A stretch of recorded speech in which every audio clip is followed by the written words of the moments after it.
গণতন্ত্র, সমাজতন্ত্র, সামরিকতন্ত্র, একনায়কতন্ত্র ইত্যাদি যত মানবৈচিত্র ব্যবস্থা আছে সব ব্যবস্থায় মহাবিদ্যা হাইলাইট করতে, প্রমোট করতে। মহাবিদ্যাগুলি কি? মানুষের সমাজ রাষ্ট্র অন্য পরিচালনা, মালিকানা, সকল ক্ষমতা, সার্বভৌমত্ব মানুষের।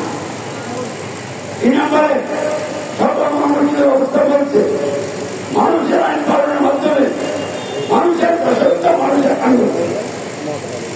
তারপরে মানুষের যে আইন নেতা সরকার, ওই নেতা সরকারের অনুসরণ করবে। তারা ঠিক না?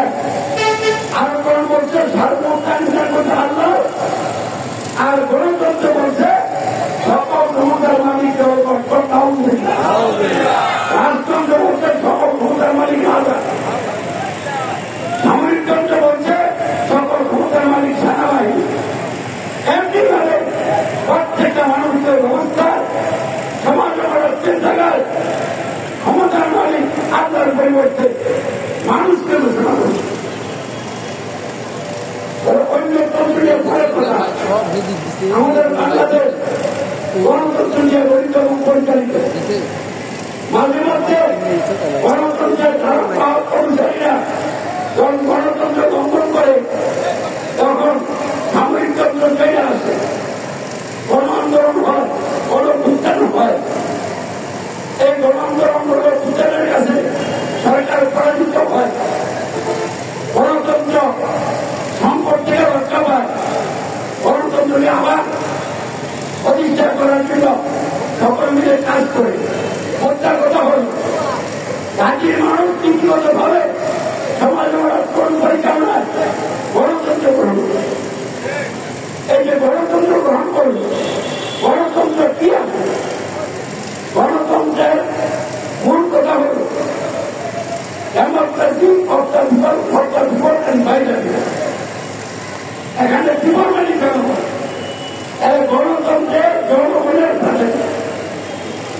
এই জন্য গণতন্ত্রের ভিত্তিতে বাংলাদেশের যে সংবিধান, এই সংবিধানের প্রাধান্য দেওয়া হয়েছে এই সংবিধানের 7(1) এবং 7(2) 7 নম্বর ধারা 1 নম্বর কথা হল এই প্রজাতন্ত্রের মালিক হল এই দেশের জনগণ। জনগণ সকল ক্ষমতার মালিক। এরপরে বলছে জনগণের অভিপ্রায় এদেশে জনগণের পক্ষে একটি আইন রচনা করে। আইনটা তো হয়ে গেল তারা। এবং এই যে ধারা, এই হল সংবিধানের মূল ধারা।